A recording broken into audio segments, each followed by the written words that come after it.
The human personality is mind-boggling and fundamentally unique to every individual we'll ever encounter in our lives. However, we all share traits that unite us. This book explains that, in general, all the psychological forces at work haven't been cracked. We still suffer from mental illnesses, personality disorders, trauma, and other anxieties that haven't yet been fully explored. And the prevalence of these psychological or psychiatric disorders affects our personalities and behavior daily.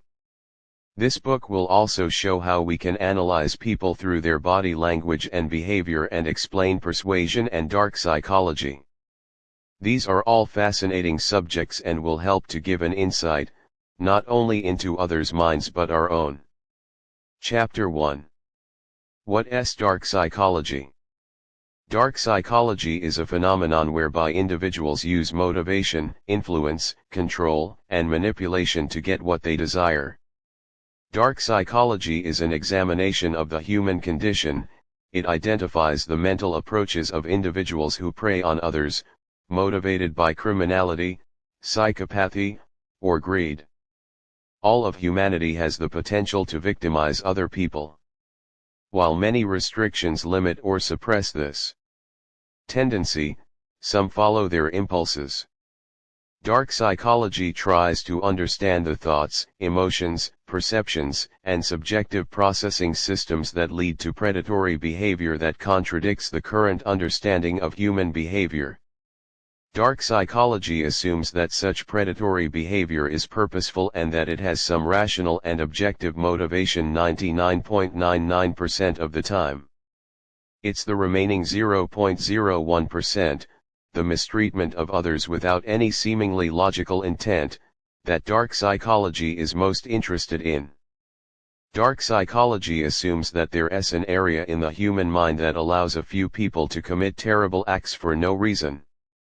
Dark psychology states that all humans can execute their evil plan towards others, ranging from pushy and changeable behavior to pure psychopathic behavior without any enduring rationality. This is known as the dark continuum. Factors that act as accelerators and entice people to enter the dark singularity, and where an individual's malicious activities fall on the dark continuum, is the thing that dark psychology calls the dark factor. Below is a brief introduction to these ideas about this aspect of the human condition's darker side. All societies, all beliefs, and all people have some inherent evil, a dark side. Some have labeled it criminal, immoral, and pathological. Dark psychology presents a third philosophical view that isn't the same as religious dogmas or contemporary sociology hypotheses. Dark psychology claims that some individuals commit these evil acts without any known purpose. It's not because of power, money, sex, or any other available reason. Why do certain people take the opportunity to hurt others without a purpose or particular goal, clarification, or reason? This is the region where dark psychology tries to find the answers. Dark psychology accepts that we all have the potential for predatory behavior, and this potential can enter our thoughts, emotions, and perceptions.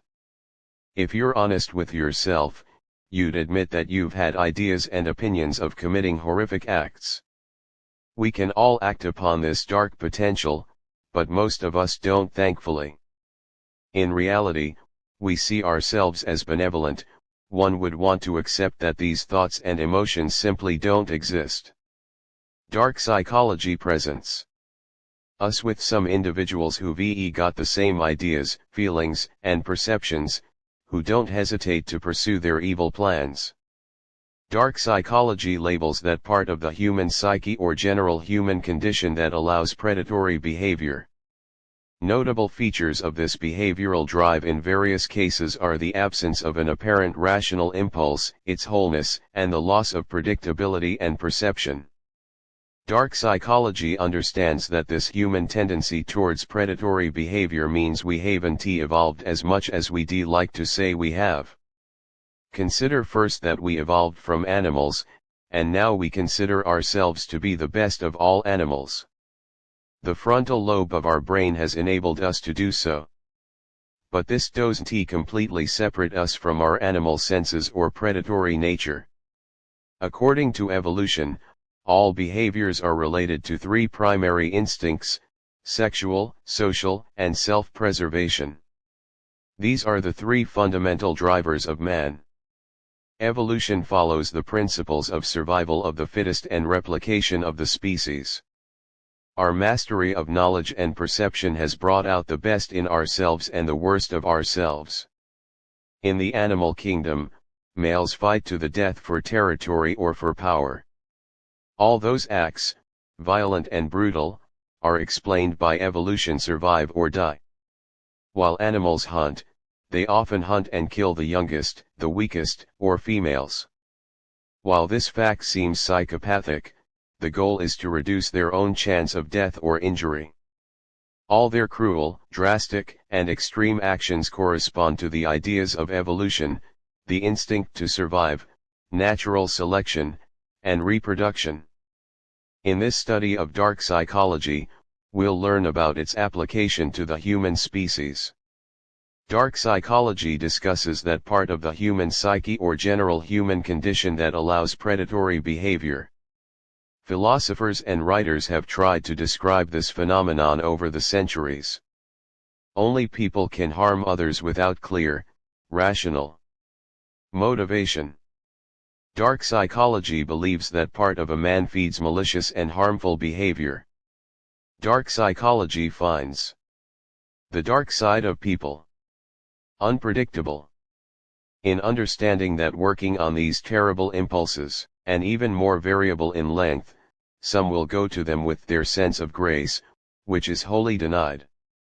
Some people torture, rape, murder, and violate for no reason or purpose. Dark psychology talks about a man's activities as a predator trying to hunt for no apparent reason.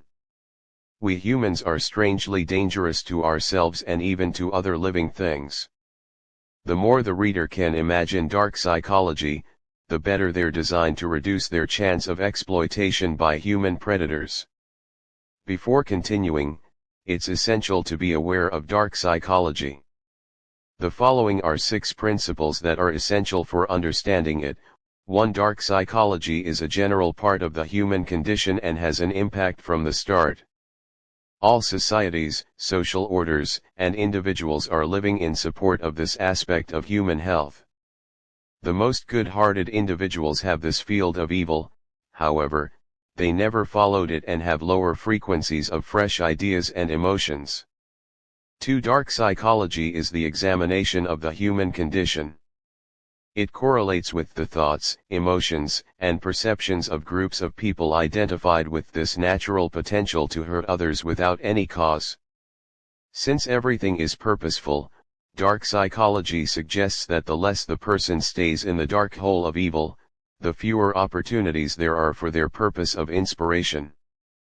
3. Due to the possibility of distortion as abnormal psychopathy, the dark psychology in its inert structure can be overlooked. History is full of examples of this latent ability to discover themselves as active, dangerous behavior. Current psychiatry characterizes the psychopath as a predator without regrets. Dark psychology states that there is a continuum of seriousness that, for no reason, extends from ideas and emotions from destruction to extreme exploitation. 4. On this continuum, the importance of dark psychology isn't considered less or more terrible by the manner of victimization, but it calculates a measure of cruelty. An honest description would analyze Ted Bundy and Jeffrey Dahmer. Both were extreme mental cases and horrifying in their activities. The bottom line is that Dahmer committed his murders because of his strange claim for friendship, while Ted Bundy murdered out of pure psychopathic evil. Both are higher up on the dark continuum, but Jeffrey Dahmer could be better understood for wanting to be loved. 5. Dark psychology assumes that all individuals have the potential for cruelty. This potential is innate in all people, and different interior and exterior components increase the likelihood of this possibility being shown uncertainly. These practices are cruel, sometimes taking place for no reason. Dark psychology accepts that humans distort the dynamics of predators and prey. Dark psychology is exclusively a human phenomenon and isn't shared by any other living being. Violence and cruelty can appear in other living things, yet humans are the main species that can do it for no reason. 6. An understanding of the unknown causes and triggers of dark psychology would better enable society to perceive, analyze, and mitigate the danger in its impact. Learning the ideas of dark psychology has a beneficial double function. For starters, by tolerating, we as a whole have the potential for insidious licensing for those with information to reduce the chance of ejection. Moreover, knowing the fundamentals of dark psychology fits with our unique developmental reason for staying. We probably teach others by raising their awareness, changing their existence to improve things, and inspiring them to teach others how to reduce their chances of falling victim to these evil forces and how dark psychology helps. We all have our dark sides as part of the human condition, but not usually shown or acted upon.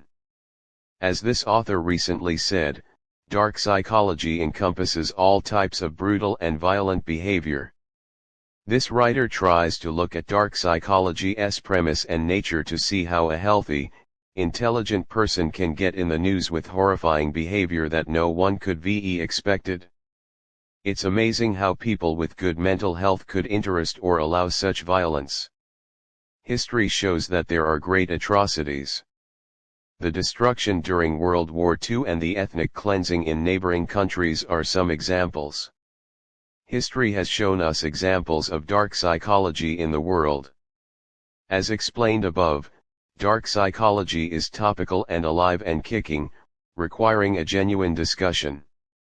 As you continue to explore the principles and basics of dark psychology, a psychological structure of understanding will gradually emerge. The dark continuum is an essential part of understanding the dark side of humanity.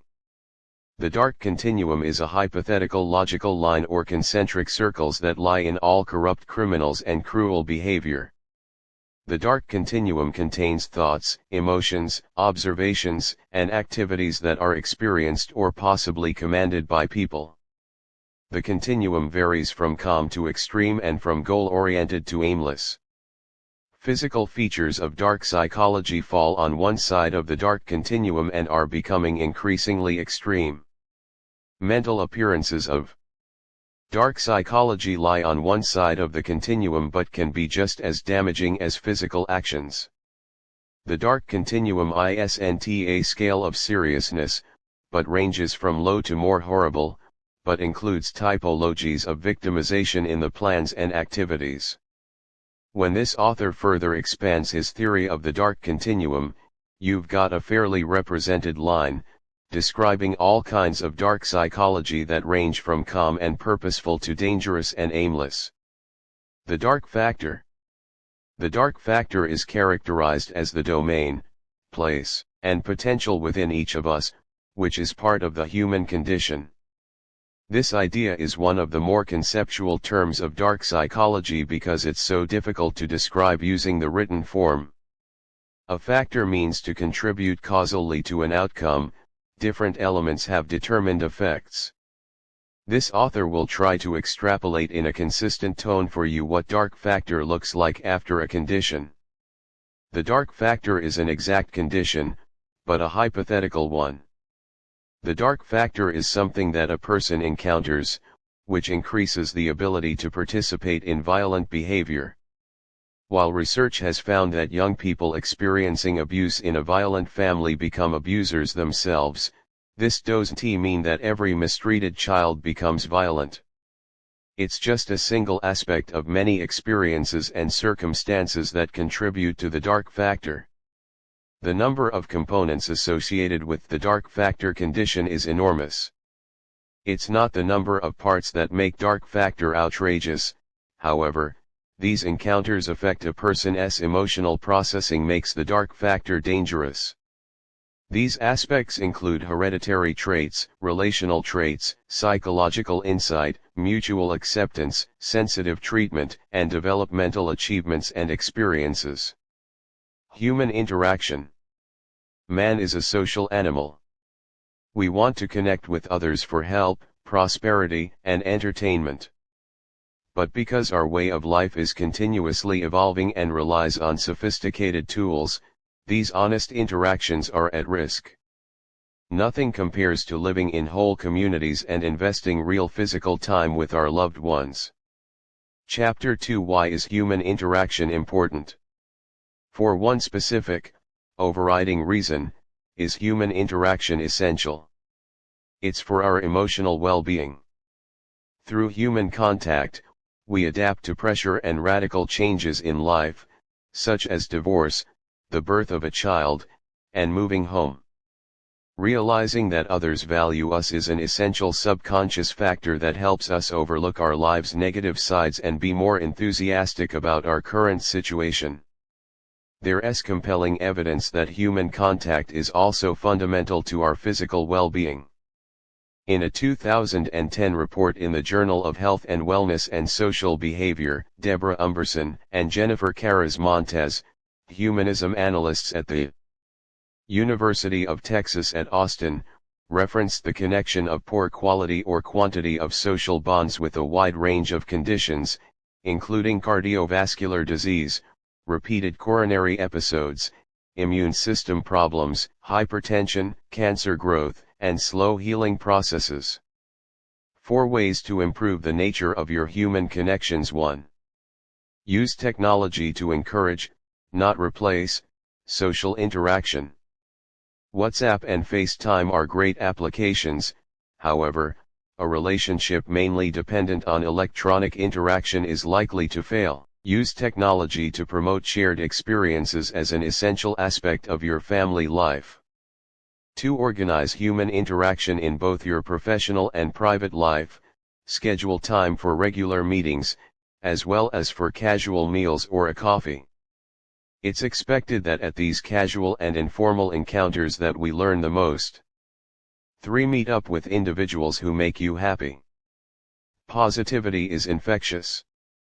Make time for friends or family with who you can share a relaxed, fun time. 4. Join a support network, or create one. Offer help and support to the people who need it. Body language. Body language refers to the nonverbal signs we use when communicating with someone face to face. Our gestures, facial expressions, tone of voice, the way we stand, walk, or sit can all reveal a great deal about our character, our inner thoughts, and emotions.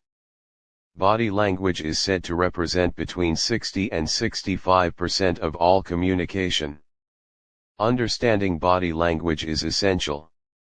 However, we must remember to consider everything in context. Interpretation of body language. Facial expression. Think about how much a person can convey with just their face. A smile can show permission or joy. A frown can be a sign of fear or despair. In many cases, our facial expressions can expose our real emotions about a specific event.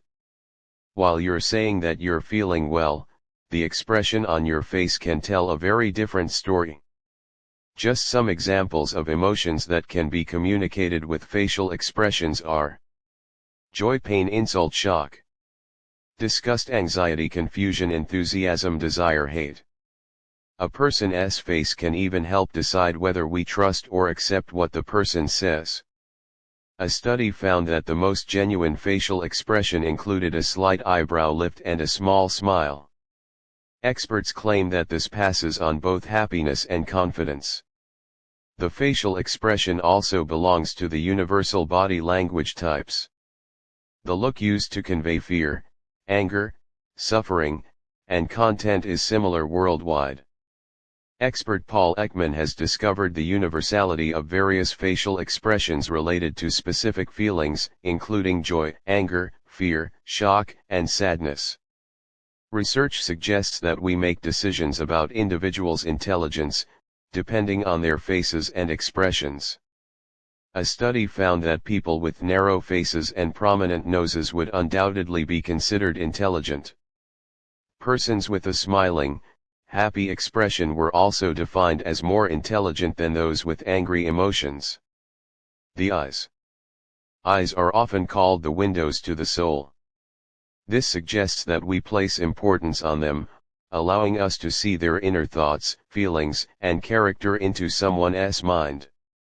During face-to-face interaction, observing someone's eye movements can significantly enhance our interpretation of that person and the communication as a whole. Some things to look out for are if the person often turns their eyes away, the duration of eye contact, or whether their pupils dilate or not.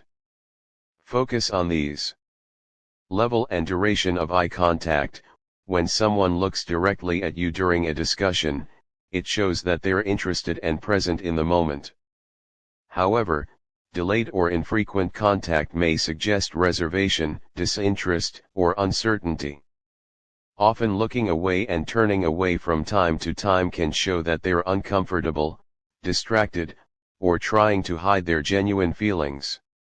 If the other person's gaze is intense and unwavering, it may mean that they're trying to intimidate you. Blinking.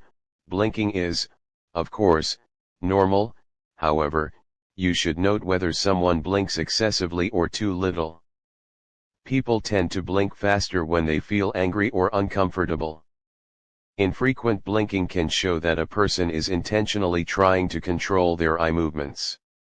For example, a poker player may blink less often because he deliberately wants to appear unfazed by the hand he has been dealt. Pupil size. This can be a primary nonverbal communication signal.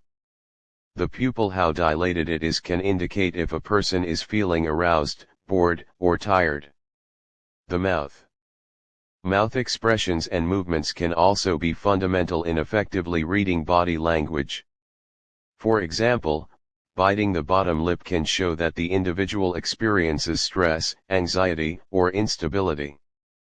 Covering the mouth can be an attempt to be polite when the person yawns or is eating, but it can also be an attempt to hide an expression of fear. A smile is perhaps one of the best signs of body language. However, smiling can be interpreted in many ways. It can be genuine, or it can convey false joy. It can be a sign of condescension, it can suggest playfulness, or it can denote cynicism. Lips and mouth. Tightening the lips can be a sign of disgust, objection, or doubt. Lip biting.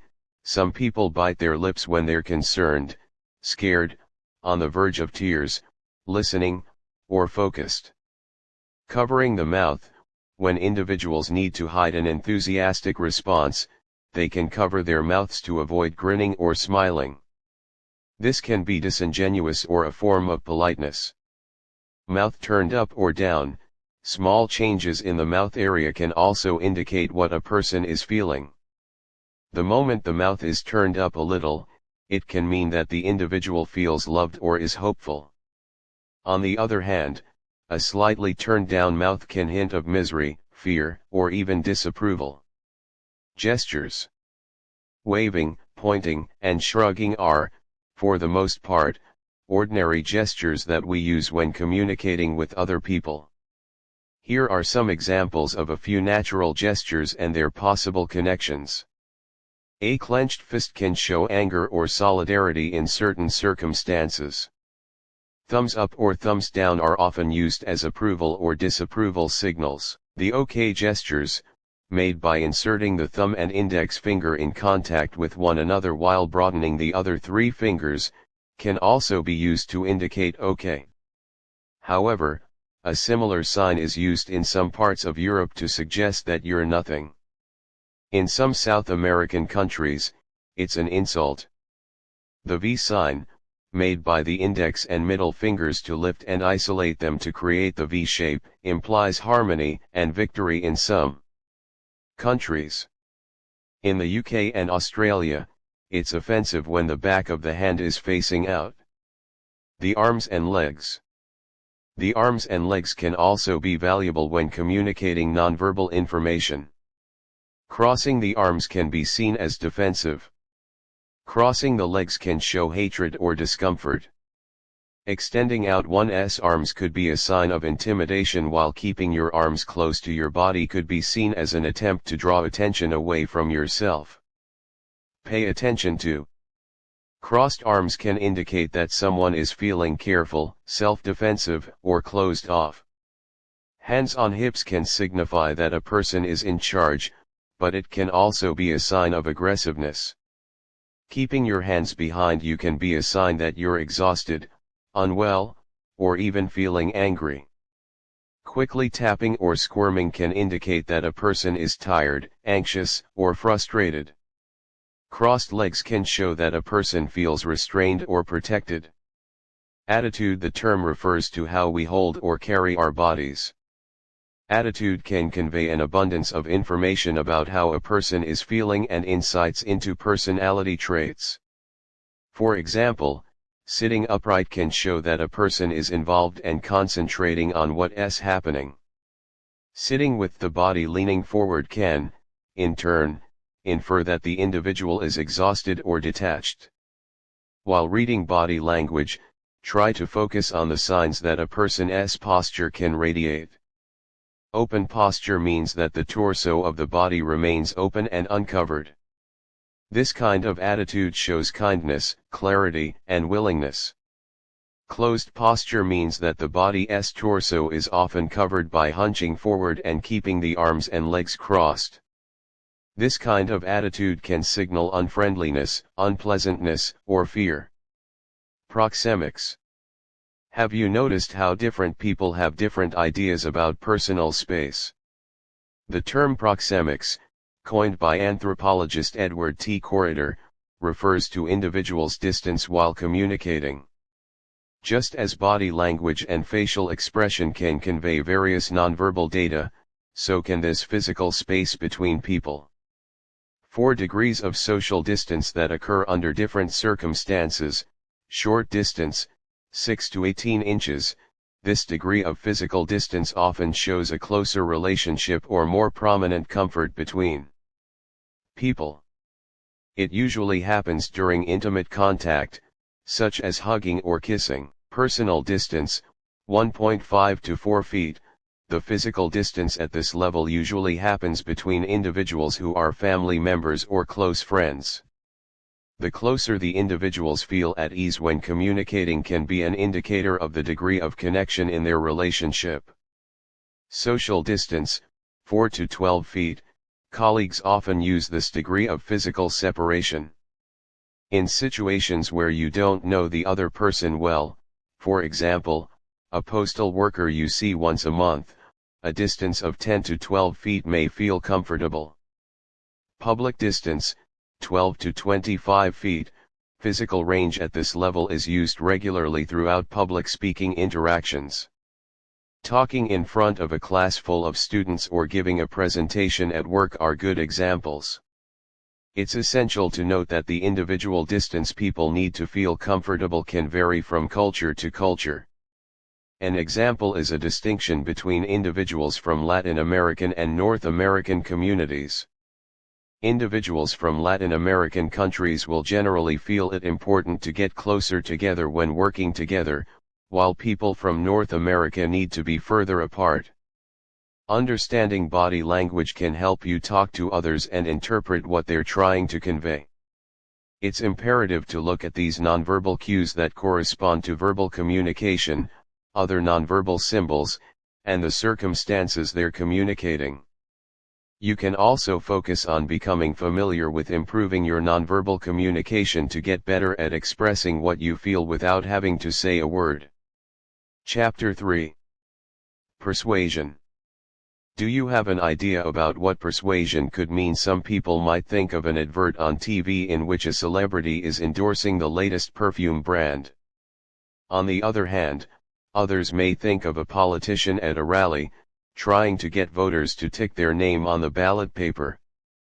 Persuasion is an all-pervasive force in everyday life and affects us as individuals and society as a whole.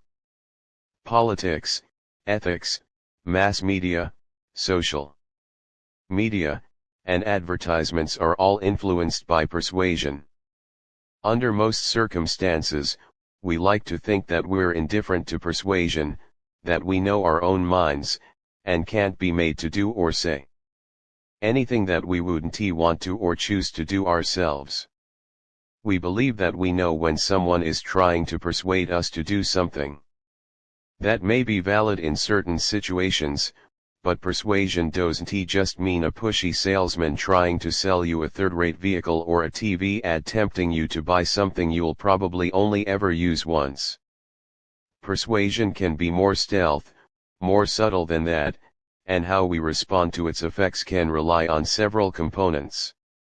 When we think of persuasion, it tends to have negative connotations, but influence can also be used positively. Government campaigns that encourage individuals to quit smoking are an excellent example of how persuasion can improve people's lives. What's persuasion? In The Dynamics of Persuasion, Richard M. Perloff describes persuasion as a symbolic process in which communicators try to convince other people to change their attitudes or behavior regarding an issue through the transmission of a message, in an atmosphere of free choice. The critical components of persuasion, according to Perloff, are, it involves the transmission of a message, verbal or nonverbal. It's a symbolic process. It involves an attempt to influence. People persuade themselves. It requires free choice. Coercion. Coercion is very different from persuasion in that it's the practice of getting someone to do something against their will, usually by threats or by force. The perpetrator won't be carrying out their actions for the victim's benefit, it's merely for selfish means. Coercion can have deadly consequences. The person who takes control of their victim usually won't stop until they get what they want. And if they can't get what they want, they may see the victim as entirely disposable. Coercion tactics. How do the persuaders carry out their tactics? That depends on what they want and who they're trying to get it from. They'll usually first soften up their victim and get them to be more suggestible. They'll then try to control the victim through their social environment, usually by isolating them from their family and friends. They may try to break down the individual and make them reinterpret their whole idea of self. The victim will be made to feel an overwhelming sense of powerlessness and will suffer punishments if the persuader's demands aren't met. Finally, the use of intimidation, such as threats of violence, will seal the deal in terms of the persuader succeeding in getting what they want. Reading visual cues and other behavior. When someone closes their eyes while talking to you, it could be that they're trying to hide something from you, and you need to look out for other telltale signs that they could be being dishonest. However, some people close their eyes while talking to go inside themselves to better connect with their thoughts and feelings. Therefore, it could just mean that they're thinking. When someone covers their mouth with one hand, you tend to cover your mouth if you don't want to share something with someone. It's like a literal barrier between your words and the outside world. Sometimes, this is also achieved by fake coughing. When someone chews the arms of their glasses, this can be a sign that someone is nervous, scared, or needs to be cheered up. Chewing our glasses, a pen, or even a cigarette is a throwback to when we were nursed by our mother.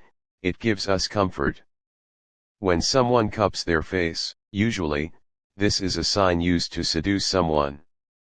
Often, when we put our chin on our hands, we're presenting ourselves and saying, "This is me." So, if you're talking to someone you like, and they make this gesture, try your luck. Chances are, they're into you too. When someone rubs their chin, this is a sign of someone undecided or faced with a choice they're not sure about. They barely know where they are and are completely lost in their thoughts. When they cross their arms, this is a defensive gesture, the person is closing themselves off from other people and the world. Sometimes it's done out of annoyance, sometimes uncertainty, and occasionally pure contempt. When they lean forward. If we like someone and want to make eye contact with them, we'll lean towards them.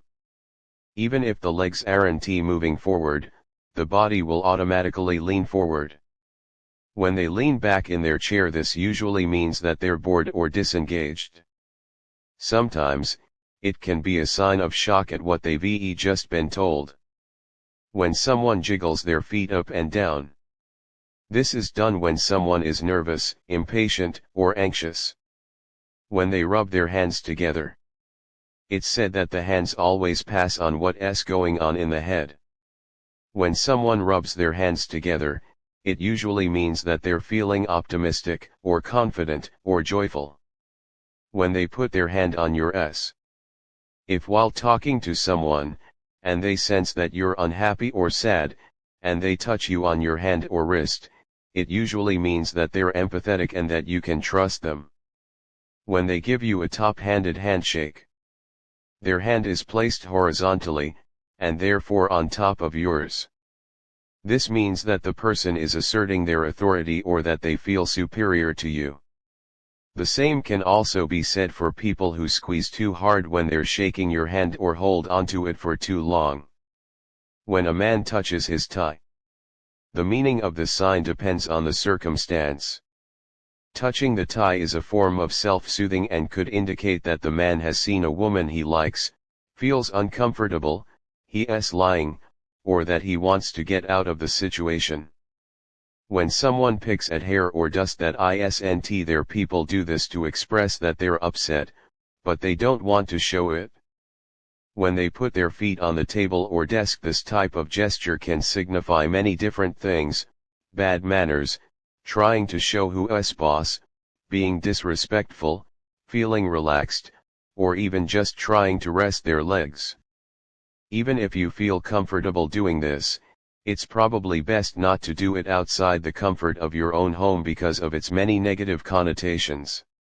When someone sits on their chair like it's a horse, obviously, the chair isn't a horse, but this seated position can signify an attempt to look strong and in control. They may do this because they feel threatened or to simply assert their authority. When a woman plays with her shoe on her foot, she's probably doing this to draw attention to her legs. It could signify that she's interested in the person she's talking to and that she's comfortable with herself. Eye contact. The eyes are the mirror of the soul and a great way to communicate. A person can understand and read the emotional states and feelings of a person by reading their eyes. People who love each other gaze into each other's eyes, hoping to see dilated pupils, indicating that someone is aroused or interested. When a person is irritated or is disinterested, their pupils get very small. By looking into someone's eyes, you'll get a better idea as to what they think of you. Be objective and flexible. Never prejudge people. When you first meet someone, go in with an open mind. Your feelings and past experience can influence your impressions and perceptions of people. If you judge people too quickly, it'll lead you to all kinds of misconceptions. Be objective in every communication, interaction, and situation. You don't get the full story about someone from just their words. You need to gather all the evidence, verbal and nonverbal cues, to get a better idea about a person and where they're coming from. Pay attention to their appearance.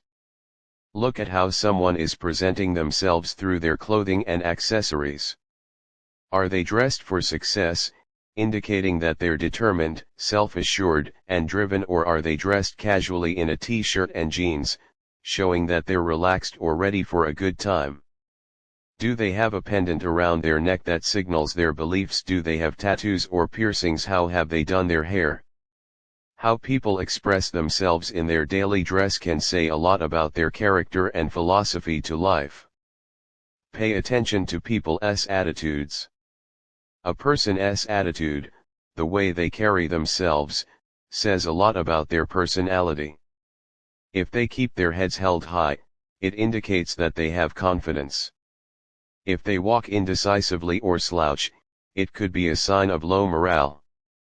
We need to notice and observe people's physical movements. People tend to express their emotional state through their actions. Interpreting facial expressions. Unless you're a true master of the poker face, your feelings will come through to your face. Accordingly, there are plenty of facial expressions to look out for to get a better insight into other people. Deep frown lines suddenly emerging means the person is concerned or thinking deeply. Pursed lips can signal anger, contempt, or bitterness. Also, a clenched jaw and teeth are signs of tension. A pleasant, genuine smile means that the lips are pulled straight up, some teeth show, and creases appear around the eyes. Small talk, a brief conversation about something inconsequential, helps you detect how a person behaves under normal circumstances. You can then use it as a default to accurately identify any behavior that deviates from their normal baseline.